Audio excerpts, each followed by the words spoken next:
Hey everyone, welcome back to the channel.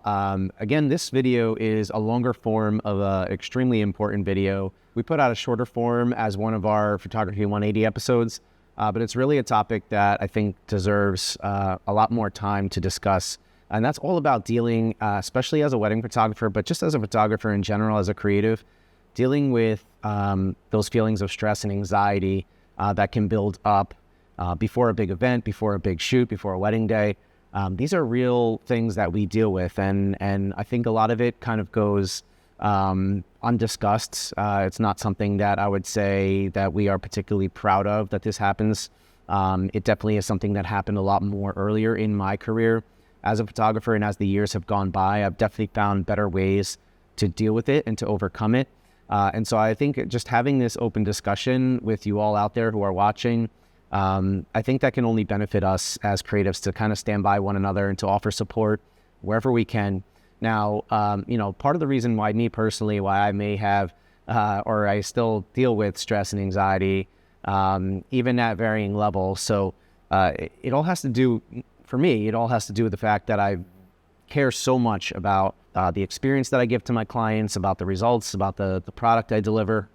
And so because I'm so invested in making sure all of those details are top notch for them, obviously that puts a lot of pressure on me because I have to be the one to deliver. Now, there's a lot of different things that we can do, like I said, to both handle those emotions, deal with them a little bit better, and also to lessen them by going through certain things. And that's going to be a combination of a lot of different things, meaning sharpening our own skills so that we build our own confidence within ourselves. Could be things outside of photography, like daily exercise, eating better, getting a lot more sleep than maybe we're used to, and a whole other list of things regarding organization and preparation. So we're going to dive into this video, try and cover as much as we can. It's going to be a longer form video, and I'll try to create chapters so you guys can skip around as you need to. But it is a very important topic, and so I want to make sure it gets the right amount of time dedicated to it. So let's start off by talking about ways that we can always better prepare for a big shoot or for a wedding day. There's a lot of different ways we can do this. In some senses, I don't want to mislead and say that when it comes to things like, say, scouting locations, in some instances, this is something that we might do a drive-by and peek and see, what a particular location may have to offer. But more often than not, when it comes to venues, I am not setting up any kind of location visit unless it's really specifically requested by the bride and groom, and we can find a day in our schedule that would work.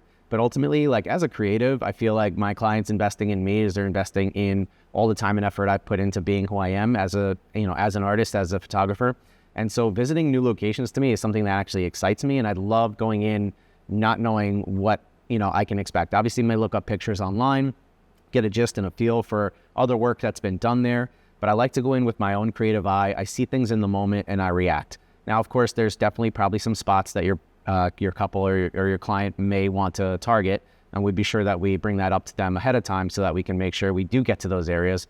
But I like to go in with a fresh set of ideas. I don't want to copy a script of any kind. So I think it's important to, just kind of work on other areas of like building your own self-confidence by being prepared with your skill set. Versus having to worry about scouting a particular location, because let's be honest, you can go at a certain time of day and on one day it's going to be completely different light than the other. So scouting is good for like a general vision of what you're going to expect, but obviously lighting conditions that day will probably vary a lot from your visit there. So, use that opportunity, scouting locations, if it's convenient for you, if it makes you feel more confident going into the day, definitely go for it. I just don't want to lie to you guys and say that it's something that I particularly do. And I explain that to my couples, that I put them at ease knowing that, they're hiring me for a reason. I'm able to work under many different conditions. And so they should rest assured that they're going to get an amazing experience regardless of whether it's my first time or my 10th time there. Creating a shot list is important. Now, we talk about this in ways where our clients are giving us maybe some inspiration shots. Hopefully they're sharing shots from your own portfolio that they connect with and that they like. We offer a versatile range of types of images, whether it's serious, happy, romantic. So it's good to know what our clients are most connecting with as long as it fits within our style, and that's very helpful. But again, I don't want to follow a exact script. We want to be creative. We want them to trust in us. So I don't want to feel like I'm going down a sheet and checking off a box when it comes to the creative stuff. Now, when it comes to family, formal portraits, those sorts of things, we absolutely ask for a shot list. And this is going to be crucial going into the day, knowing exactly what time we're going to be doing those portraits and also knowing exactly how many groups we may be doing. Now, what we do is we always recommend that they give us either their best man, maid of honor, or someone in the family who knows the family well and can help move that process along quickly and efficiently. This is going to be very important because we don't know who their families and extended families are. And so having someone there to help gather people, to check names off a list, it's very helpful. It helps move that part of the day very quickly and leave more time for other creative shots or perhaps if they just need a break. So it's good to have a great process in place, be prepared going in, knowing what number of groups you have to take and how much time you probably have to dedicate for that portion of the day.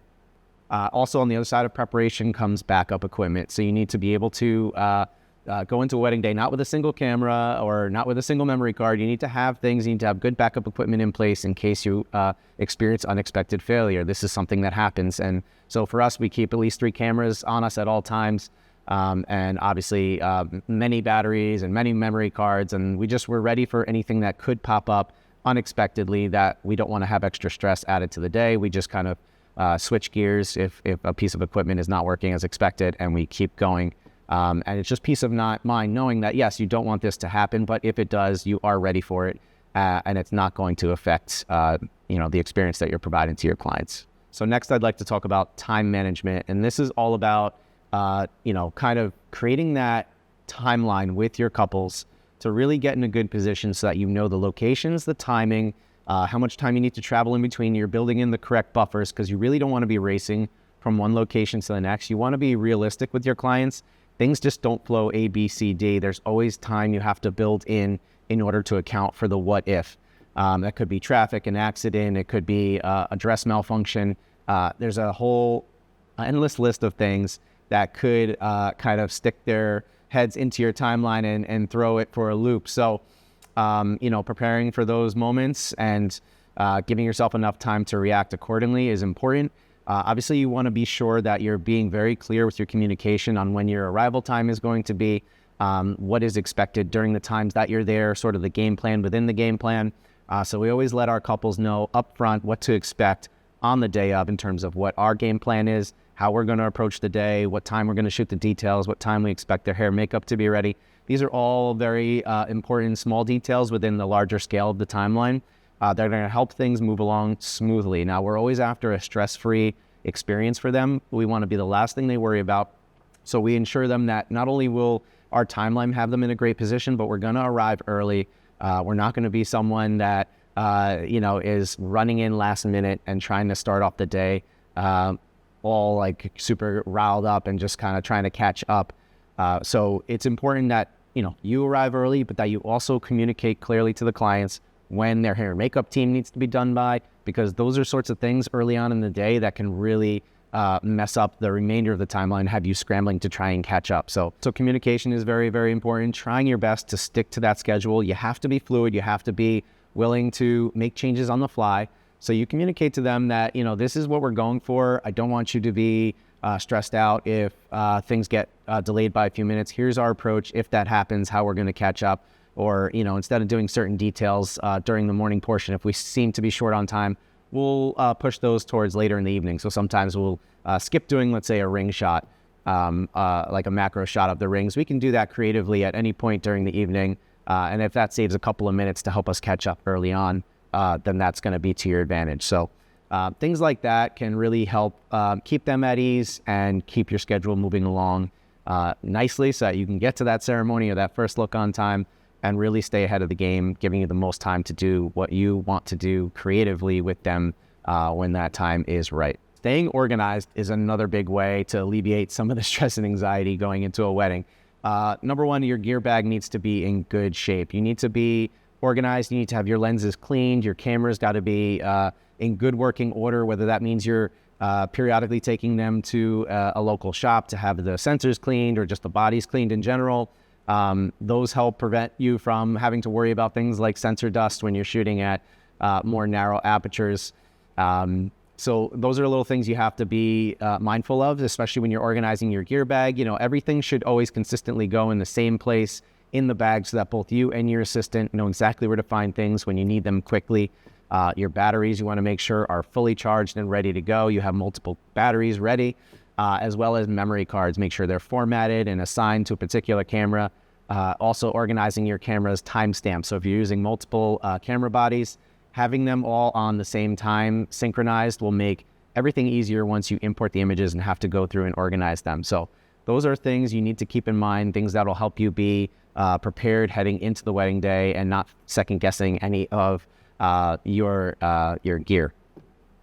When you're first establishing sort of that routine, you can use a checklist, whether it's on your phone or just a pen and paper. Over time, you'll get so used to it and so accustomed to it that it'll come secondhand. But definitely having a checklist in the beginning, make sure you're not forgetting anything.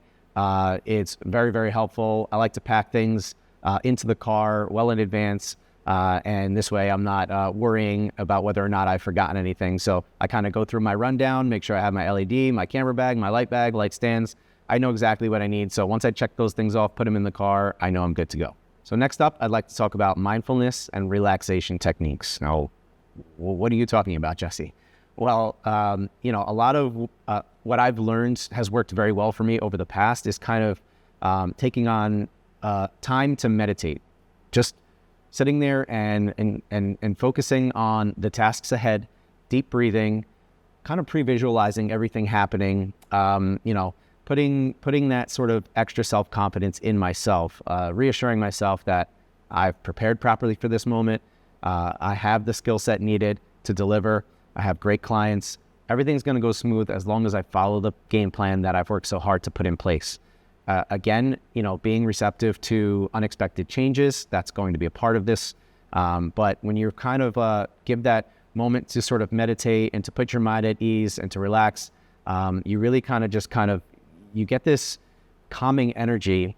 It's hard to explain. It's just something that has worked very well for me. So I don't know how else to put it. I didn't read about it. I didn't learn it from anyone else. I just started practicing this sort of meditative state, and it's really done wonders for me.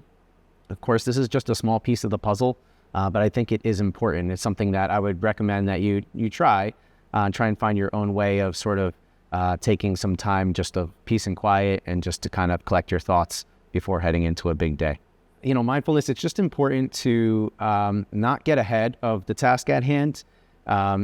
Thinking about things that potentially could happen that haven't happened yet, this can create a lot of anxiety and especially a buildup over a period of time as you continue to just think about the worst case scenarios. We want to be prepared for those scenarios, but it doesn't do us any good or benefit to spend too much time and energy thinking about them and worrying about them. We'll just put ourselves in a position to react when it happens, but only think about those positive thoughts as you move forward. It's going to be a great day. You're a great photographer. Just trust your instincts, trust your skills, be a great people person, and know how to keep that calming presence pouring out of you so that your body language is very important to your clients. If you seem at ease, I guarantee you they're going to be more confident in themselves and feel at ease and also trust you a little bit more. The minute you start panicking and showing some stressful type body language, it's going to immediately translate to their mood and kind of break the flow that you have going. So think about those things. Your body language matters. Finding ways to deal internally with certain things in the moment is going to be hugely beneficial for you. Another huge portion of this sort of methodology behind limiting our stress and anxiety is just paying attention to our physical well-being. This, like I said, covers making sure you're eating well. A healthy diet is extremely important. What we're putting into our bodies is very important in order to keep us feeling great. This is all sort of contributing to our positive energy levels. So on the day of a wedding, we'll make sure we pack a lot of snacks, whether it's cereal bars, protein bars, fruit, making sure we stay well hydrated. These are all extremely important. The last thing you want to do is start feeling dizzy during the middle of a portrait session or a prep location. I've had it happen to me where I didn't quite prepare. I didn't eat well that morning, and I wasn't drinking enough water. So these are things you don't necessarily think about, but you have to be putting yourself in a better position just by simply making sure your stomach is full, but not with anything overly unhealthy, and also more importantly, water. Also, to piggyback off that is making sure that we're getting a good night's sleep. Again, 7 to 8 hours for me is a great number to have. When it's during the week, I'm normally on a lot less sleep, but it is important. It is definitely affect your mood and sort of your overall well-being. So, being prepared with all these other steps we talked about, especially as it relates to your gear ahead of a wedding day, and not trying to do these things right up until the last minute before you go to bed. It's going to force you to go to sleep thinking about all these millions of things that you're trying to charge batteries to be like, am I going to forget this, that? Make sure you go to sleep at a reasonable hour and you wake up feeling refreshed and ready to go. Another thing we don't think about in terms of our well-being is just how we dress on the day of a wedding. Obviously, we want to balance looking professional and dressing trendy, but also we want to be sure that we're comfortable. We're on our feet for a long portion of the day. We're always on the run, so we got to make sure that we are wearing comfortable shoes. And if you look good and you feel good, I think that boosts your mood and puts you in a great state of mind as you go through the day. I know it's a very minor detail, just dressing nicely and comfortably. I tend to bring a second dress shirt. I even bring an extra pair of pants because I'm preparing for that what if scenario. What if my pants rip? Or if it's an extremely hot day and just by the time you get to the venue and you just feel kind of disgusting, it's great to have a change of clothes to just completely refresh. New pair of socks, new pair of shoes, everything. And you go into that second part of the day like ready to attack.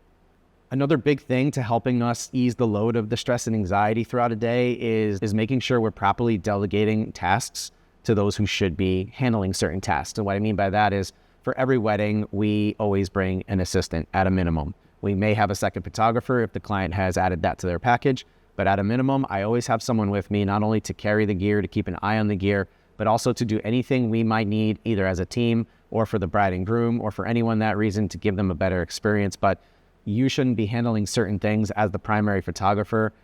Anything that causes you to step away from your couple or to break the mood, you should be delegating those things to your assistants.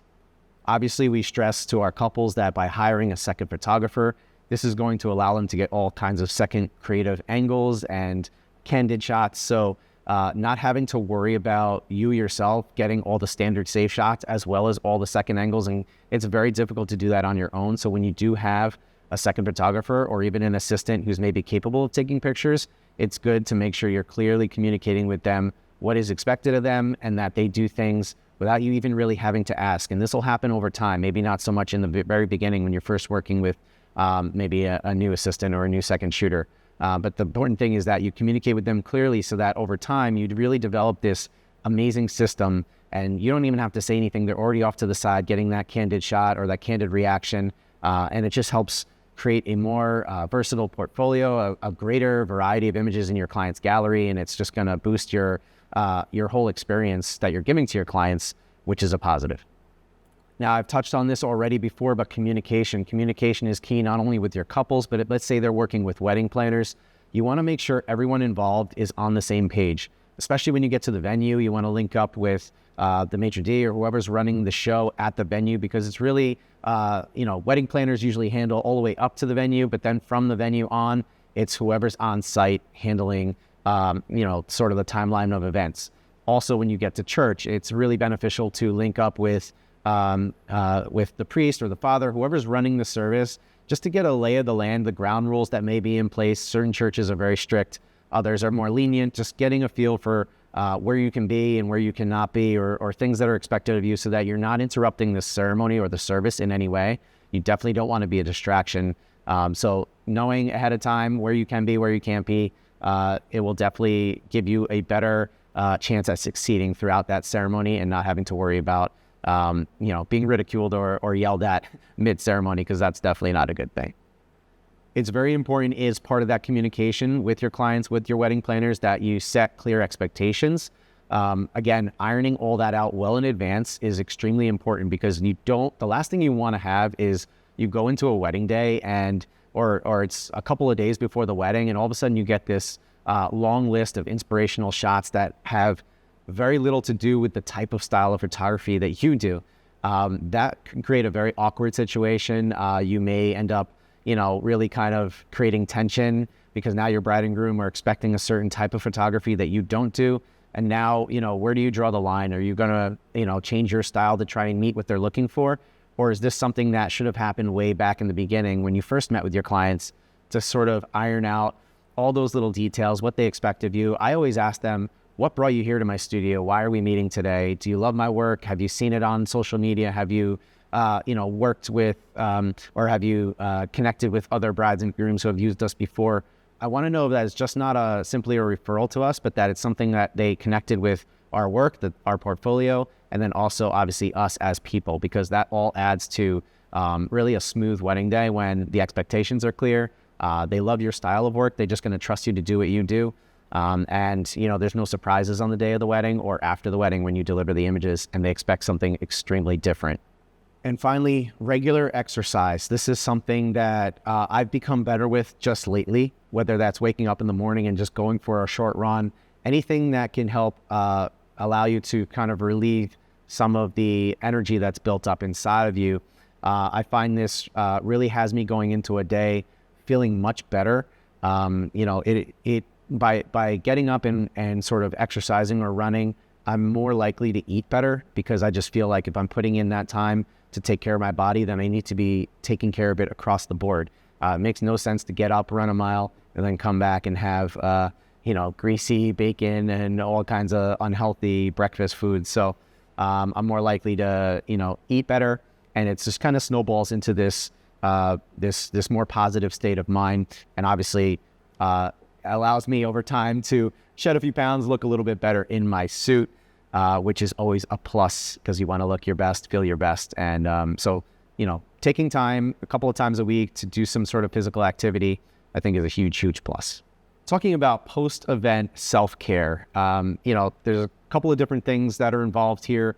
Number one is, day after a wedding or after a long double or triple wedding weekend, whatever you might be involved in, it's great to take some time for yourself to do something particularly that you love and enjoy, whether that's, spending time with your kids or your family, or going out and playing a round of golf, or whatever it might be. I think making sure you're giving yourself some time to really enjoy without the stresses of business to kind of, deal with. Just to take a couple of hours to do something that you love is going to really, allow you to kind of move forward throughout the rest of the week with a positive mindset. Also, reflection and learning. So after a big wedding or after a big shoot, I think it's important to make sure you're taking time to go through your images.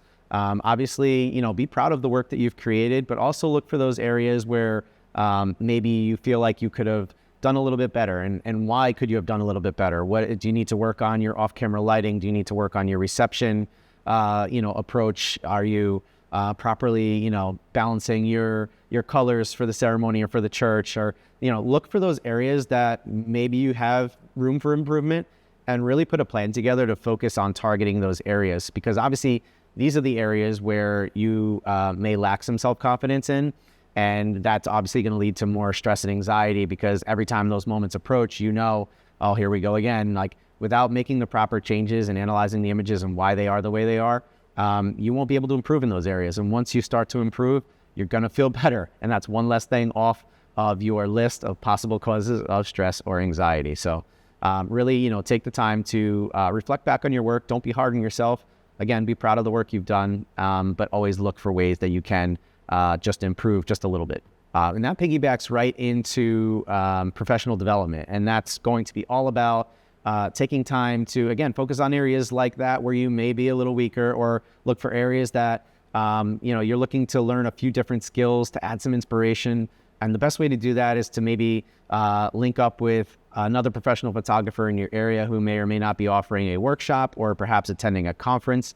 Conference season happens for us every year in the beginning of the year. So there's January, March, and April are the three biggest months for us, where we're traveling either to Las Vegas or to St. Louis, and we are taking part in educational, workshops and conferences. So we love to teach, we love to give back, but we're also there to learn as well. So yes, we may be the speakers or the educators, but that doesn't mean that you shouldn't be receptive to all of your other peers and things that they're teaching, and look for ways that, you can pick up nuggets for your own business, for your own skill set. If you're not actively out there trying to learn, you're going to fall behind, especially in this industry. So using that as, opportunities to network with other like-minded creatives, to get inspiration from them. This is going to make you feel great heading into a new season, picking up those new skills, put them to use, put them to practice during your e-shoots or whatever it might be, and, start, making a more robust portfolio, add some more variety, take some risks, do things that maybe, you don't think up front would be good ideas, but just give them a shot, try it, fail, learn.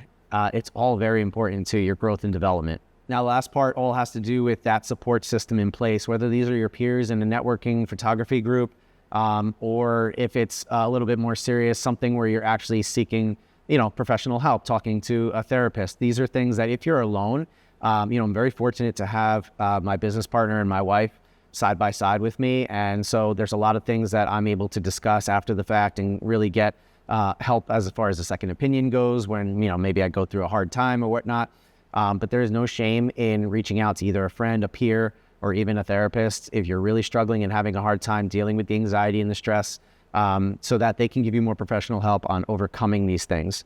A lot of times, it's just a matter of opening up, which is a very, very difficult thing to do.